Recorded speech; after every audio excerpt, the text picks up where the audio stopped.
Well, we thought our chat with Eels GM of football, Mark O'Neill, was going to be our final podcast of the year, but footy and Parramatta are dynamic entities, and we've been given the opportunity to talk with 3 directors of Parramatta Leagues Club before Christmas, and there was no way I was going to pass up that opportunity. So to discuss the year that was, the future for the Blue and Gold, and what's happening across the Leagues Club group, I'm pleased to be joined by Richard Foda, Joy Cusack and Darren Adam. Thank you for joining me today. Thanks, Craig. So let's get into the footy first. It was a tremendous season for the Parramatta Eels. What was that ride like for you and for the Leagues Club? Well, I think it's best typified by Townsville, the trip up there for the grand final qualifier. I think Mark touched on your previous podcast that we had gone past week 2 finally, and up in Queensland, that point at which we were down 20-12, and our season could have gone either way. And I think you brought it up in your previous podcast 2 years ago. We fell in a heap against Souths. I think that moment showed that we've learned over the last 2 years and gave us a lot of hope for the grand final. The week was interesting. It was a fantastic ride. We've learned a lot from it. I'm looking forward to 23. That night, you were up in Townsville. We were here in the Cumberland Throw. In Jack's, there was the event outside. It was pandemonium here, the excitement in the club. I mean, that was really the home of the Eels. Yeah. You know, everything about that night, Parramatta Leagues was the home of the Eels that night. You know, it was a tremendous feeling. And of course, we had that through the year, didn't we? Well, every game day, this place just sort of exploded. And what amazed me was the number of people that travelled from interstate for the games. Yes. And especially when we got into the final area, I sat with one of them, and he'd driven from the Sunshine Coast all the way to attend the game here. Yeah. And others said that they were Queenslanders, and they were heading to wherever the matches were going to be played because they wanted to be part of it. And it's a great thing. And if we transition then to after Townsville, how did the club respond? Well, the staff absolutely went beyond everything that was possible. I went round and said to them, what are you doing on grand final day? Well, I'm going to be here, of course. And, you know, they said, this is history, we want to be part of it. Yes. Now, irrespective of the fact that we didn't become premiers, well, we've always got next year. But the other thing was, it was history making. Yeah. And you couldn't find it. Everything was booked out on grand final day here. And it was just awesome. And the lead up, the club was just pumping. Yes. I got to meet a number of people, particularly from Queensland during the year, and then in grand final week, we had people that came up to our podcasts here in Jack's during the year to introduce themselves that were listeners from Queensland, and that was amazing. And then I know there was a family from Queensland that I'd got to meet during the year, but they were given a family experience inside the club for the day. They were guests of the club, which was great. I got to meet others that came down. Yeah, it was just a phenomenal year from our perspective, and you know, it's great for yourselves as well.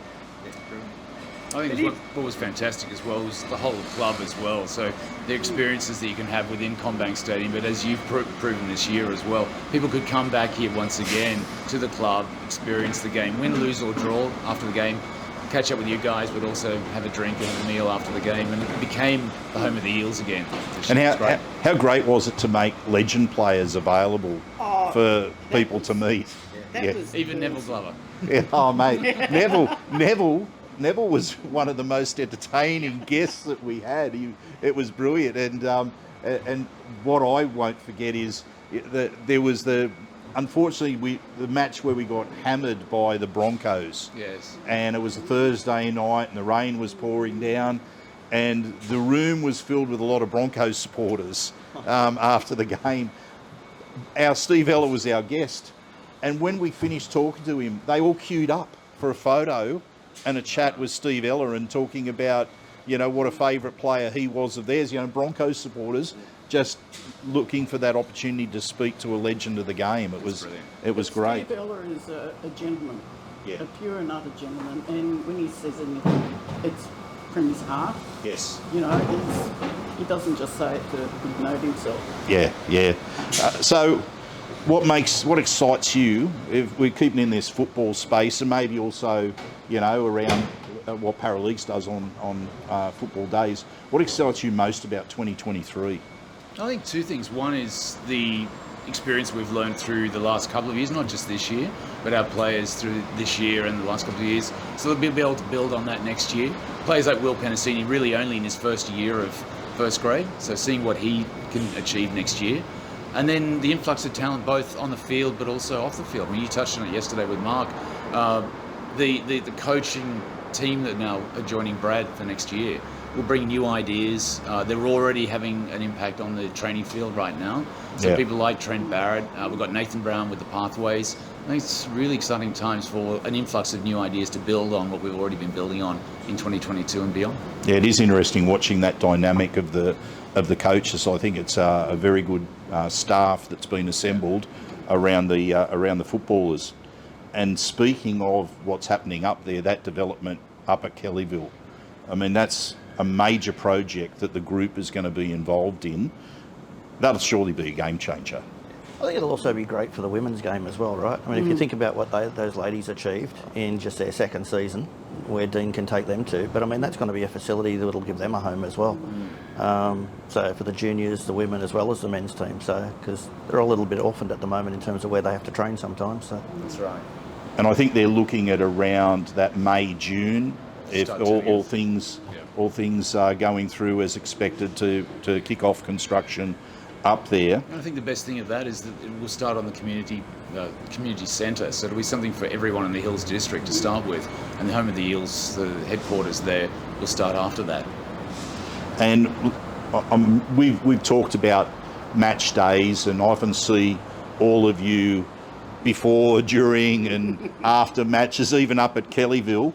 How important, I mean, this might seem an obvious question, but how important are the Parramatta Eels to Parra Leagues? And then there's a second part to this question, because often people aren't too sure about this. What's the difference between the football board and the Leagues Club board? Sure. So I can start sitting on both boards. The Eels are central to the purpose of the Parramatta Leagues Club. It was created by Jack many years ago as the purpose for the Leagues Club, to support the Eels. So it's still central to our purpose to this day. There are two different boards, as you may know. There's a Leagues Club board, which Joy, Darren and I sit on. There's also an Eels board that must act in the best interests of the Eels. And Mark Jenkins and I sit as PLC representatives on the Eels board. So while they're two separate boards, they're part of the one group, and we leverage the best of both to support the Eels and also the group. So there'll always be two Leagues Club directors on the football board, yes, but they have two separate constitutions. That's correct. And so when we sit on either board, we're acting in the best interest of that organisation when we're talking about matters around the board table. Okay. Now, just talking about still the football operation side of things, Parra Leagues have an annual grant that goes to the Parramatta Junior Rugby League and its associated junior clubs, and that makes up quite a part of the community funding that Parra Leagues is involved in. Now, on the weekend, I was at Westmead at the Maris Brothers set up over there that the Parramatta use for their pathways, and there was the internal trials that were held for the development squads. There was something like 142 players, and this is just in the male space, and I'll get to the female space in a moment, but there was 142 male players, young male players, 14s, 15s, 16s, representing 16 different junior clubs in the Parramatta district. Seeing that spread across the catchment, that must provide tremendous satisfaction for the leagues club, for the funding that goes into the junior leagues. Absolutely, not just the 16 that were there on that day, but the 28 clubs that we support across the Parramatta district. I think it's fantastic. It gives an opportunity for, as you said, boys and girls to get involved in any sort of football. So whether it be the tackle, rugby league, touch or tag, it's fantastic to see everyone giving an opportunity and ultimately becoming Parramatta Eels fans as well. And hats off to the people that were organising the day, because at the same time there was the SG Ball, the Harold Matts and the Tasha Gale trials at Goulburn, and on the same day, needing staff, and of course all the staff that was needed for 142 players at Westmead. It was, you spoke earlier, Joy, about the Leagues Club staff that were jumping in and getting involved on grand final day. The work of the Pathway staff is phenomenal as well, to be able to stage 2 major events on the same day with all the players involved. I think Joey Grime is a good example of that. I wonder whether we actually have 2, one in a cupboard somewhere for days like that, and he goes down to Goulburn, the other one comes out to Parramatta Morris. But they're all incredibly hardworking, and they give a lot of the time beyond what they're remunerated for. Yes, yeah, they certainly the do. volunteers. It's fantastic. Well, I've just spoken about the boys' space, and I indicated I was going to talk about the girls' space as well. But there were specific Leagues Club grants that were directed towards female pathways and programs, the clubs that are running programs. What sort of a growth area that is for the game at the moment? Huge, absolutely enormous. I mean, the fact that it's actually getting attention on Fox Sports and on commercial TV highlights the fact that there's a huge demand out there for the game as a product. But our girls, I'm incredibly proud of them. I mean, they are pure ambassadors for the game. When you hear Samima and you hear Kennedy get up and talk, they recognise that they're creating opportunities for the next generation that they never had themselves, where they actually sort of could play as young girls but then had to give up and go off and do other things for a while before they could come back. So the potential for that game is absolutely enormous, and it's such a pure product from an NRL, from a rugby league perspective. I think it's brilliant. And of course, you know, we were talking about the experience here being home of the Eels for home games, and the NRLW is still within that sort of restricted season, but it's going to be tremendous when it gets to the stage where they can get into home and away games. Yep. And every week they can be part of the celebrations that happen on match days at CommBank Stadium. Yep. Now, I touched on the community grant, so you can see I'm trying to get a bit of a segue here with each thing, but now I want to talk about community grants in general, because John and myself were here recently. There was the Christmas dinner for all the community groups, all those partners. Now, even there were bonus grants handed out on the night, which was something else. There was a lot of anticipation who were going to be announced getting those bonus grants. What sort of funding goes to community groups? What have you been looking at in the last 12 months or the last few years in terms of the size of the grants? Obviously, it was COVID impacted in 2020 and 2021, but we were still able to give something in the order of about 800,000 in both of those years. It's north of $1 million this year, and we'll see that in an audited set of accounts early in 2023 when they get published for members. But all entailed something like 2.7 million over the last 3 years that have gone to various community grants. And what we've done in the last 12 months is sharpen the focus on what is core to our purpose. So we have an acronym of SPORT, which essentially is junior sport, but also physical activity that benefits our members and the people of the Parramatta area. Yeah, and there was quite a diverse group, diverse community groups that were represented on the night, which was eye-opening. I mean, there were education groups, as you mentioned, there were sports groups and clubs, welfare groups. It was really very good, because it was an opportunity for all those organisations to learn about the other organisation and start sharing. Yeah. Right. My background is in community and fundraising things, and you do not focus on I'm going to be everything to all people, because you need collaboration and participation. Yes. And it was really nice to see two education areas sort of introduce themselves to each other and start to take off from there. So that's all good for Parramatta Leagues, because we're directing the community to say, well, you've got to be more collaborative, you've got to share.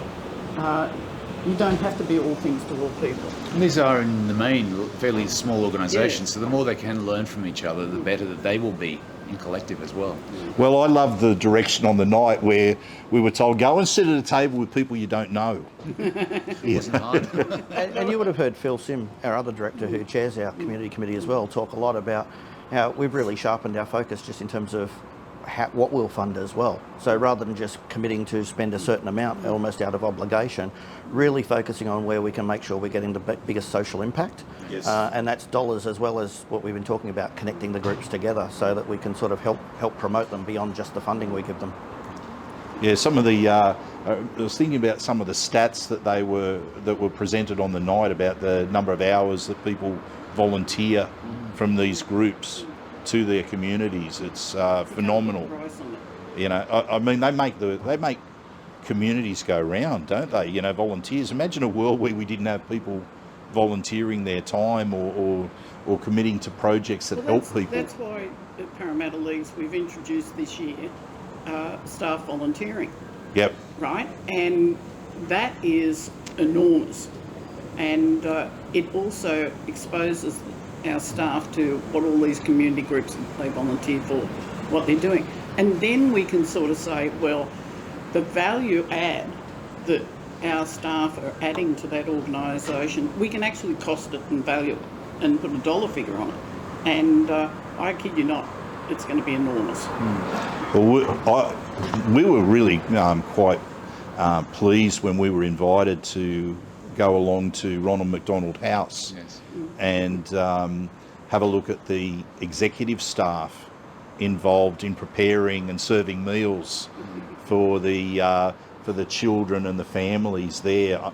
Any visit to Ronald McDonald House, it impacts you for a start, and you can only imagine how it impacts people who volunteer and feel like they're doing that. And again, volunteers, that, you know, it's so important. I had the honour of doing the same thing last year, just before COVID shutdown happened, and just to see people being grateful for a meal being served by someone else that they didn't have to make themselves.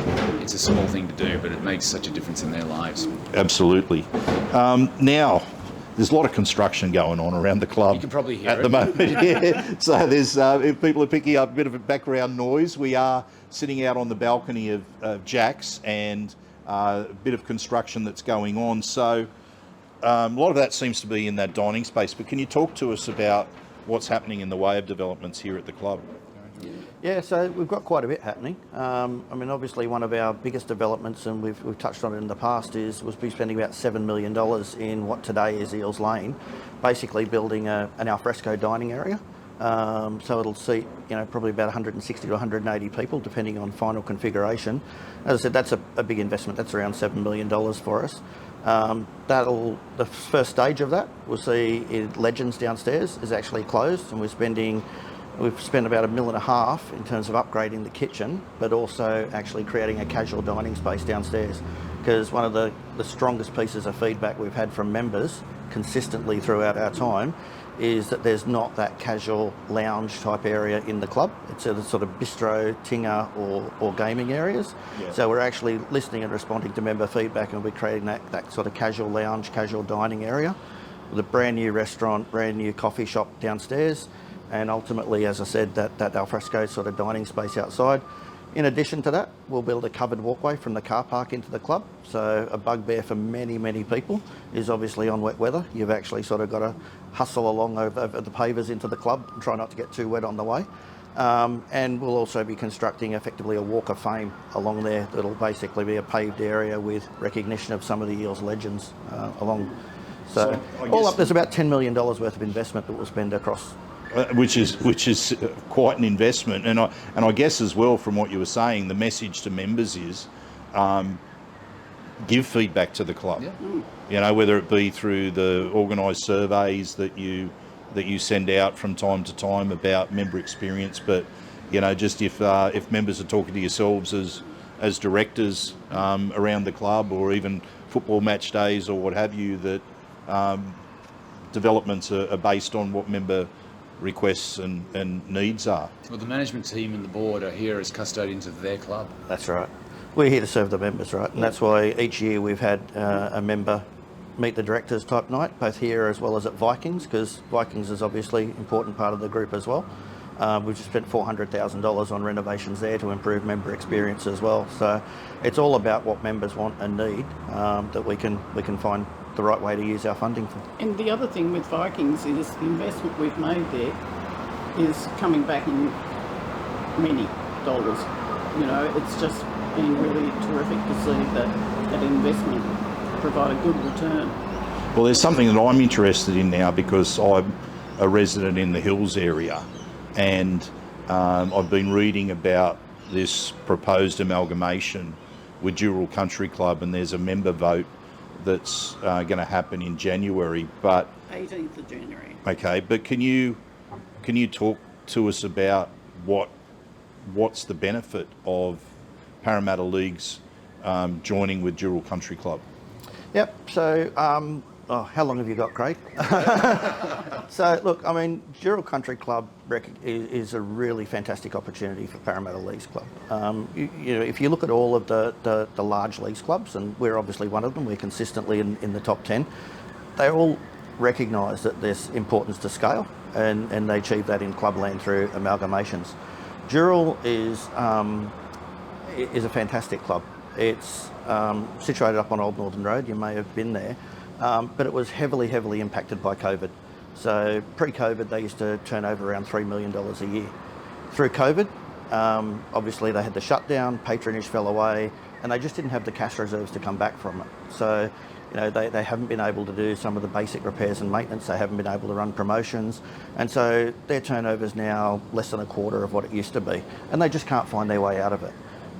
So from an investment perspective, it's a great opportunity, right? The land and buildings and everything there's worth around $8 million. Net asset we would get out of that if the amalgamation goes through would be $5 million after clearing off their debts. But the opportunity for investment is fantastic. We can return that club to what it was and better than what it was before. But for members, what does it mean? It actually means they get access to a range of facilities that we just can't offer here. So it's a club that's got a lot of land. It has a couple of bowling greens, it has bocce courts, it's snooker, it's got a lot of sub-clubs like fishing clubs, things like that. And so it allows our members, and recognising that we've got over 8,000 members in the hills, like yourself, a facility that's in the hills that's close to them. It's close to the $60 million investment that's happening at Kellyville as well. And it gives member facility there, but it also gives people that come to Parramatta and come to Vikings the opportunity to go up there and use those facilities, the function centres, the bowlings that we just can't offer at the current premises we've got. So like Vikings, it'll still be known as Dural Country Club? Dural something. Yeah, so we recognise that the local identity is important. We'll set up an advisory committee with the club and consult with them on any changes. They themselves have a view that country club doesn't necessarily reflect what that is. Its origins were it was originally going to be a golf course, and that's what people often can associate with country clubs. But certainly preserving the local identity is critical, the same way as it is at Vikings, because it will be a different offering, the same way that Vikings is a different offering than what we've got here. So whether it's the Dural Club or Dural Community Club or something like that, it'll retain that identity for their area. Absolutely. You've got to do that when you merge, or amalgamate. Yep. You've got to sort of keep some sort of semblance of what was there before. Otherwise, you just annoy the hell out of. I think you retain what works, and you refresh what needs to be refreshed according to what members want. And it's also very important that Parramatta Leagues looks at amalgamation, because if you take a leaf out of Mounties have gone in and identified opportunities and gone after them. Now Mounties are becoming huge, and that means they're saving those small clubs. They would have gone by the wayside if Mounties hadn't stepped in. But the same goes for Parramatta Leagues. We've got to always be on the outlook for looking for opportunities that fit our criteria and go for those. Okay, now I'm going to put each of you on the spot because I want you to just give me one answer to this. 2023, what are you most looking forward to? Aside from a premiership. I think that's the answer from all of us, but let's go. I'm looking forward to Eels Lane opening up next year. Oh, you've stolen my thunder. It makes We can have a second, someone to seconding that. No, but I think it's an opportunity for us to grow our membership further, and the offerings that will be given will be huge. So our membership manager, I think, is going to be run off the fee. Yeah, and look, just to that point. I think she's been challenged this year. Wait for it, girl. And just to that point, as someone that I come to the club before the matches, and obviously after the matches is our podcast here. But I come here before the matches, and you've seen we've caught up down in Eels Lane. Like to pop in, grab a quick drink, and have a bit of a chat before going over for the start of the football. And Eels Lane grabs me because I just think having extended space and options there is a big plus. A for great me. opportunity for people to meet and gather before they go over there, and then when they've been over there, they can come back. And we need that extra space because, as you know, after a game, and especially if we've won, this place is just packed. Yeah. And you can't move, and we've got people queued outside, so the covered walkway is going to be a big bonus. Yeah. And it kicks off the atmosphere of the day, doesn't it? When you have footy supporters there gathering, they're talking about the game, like you start to hear a bit of ribbing that's going on between, some rival supporters there, or just, people talking about what's coming up, some late mail that starts to drift through from, the TVs and what have you. The fact that the game day experience happens well before you walk into CommBank Stadium is a real bonus. Yeah. Look, to be honest, it's hard for me to pick just one, so it's kind of everything that we've talked about. It's actually Eels Lane, as you've talked about, but it's just everything that we've been investing in and providing back to members. Being able to, on game day, have that, but as well, members being able to come in and just use the club the way they want to. And when we get Dural on board as well, being able to expand what we do up there, return that club to its former glory. I mean, all of the manifestation of all of that over the next 12 months will just be amazing for this club. Well, Richard, Joy, Darren, Merry Christmas, first of all. I hope it's a great Christmas and New Year to you. Thank you for joining us today. And is there one final message you'd maybe like to give to our members and supporters out there? Well, thank you for the last couple of years. So members of both the Eels and the Leagues Club have been very patient through COVID. So thank you for hanging in there and returning in 2022 in force. Thank you to the Cumberland Throw for all of your support of both organisations and the group in general. And thank you today for having the opportunity to come and catch up with us. Always enjoyable. Really appreciate what you do. Absolutely. Thank you. Well, we come in for the quick hug and kiss with you, Joy. That's always a big attraction. Oh, look at yesterday Greg and I were down at Parramatta Mission, because we sponsor them, and the hugs were all around. It's just a bit embarrassing, but it was really great because Parramatta Mission they've got big issues because they're a community-based welfare support group, but we learnt yesterday they're going to lose part of their building because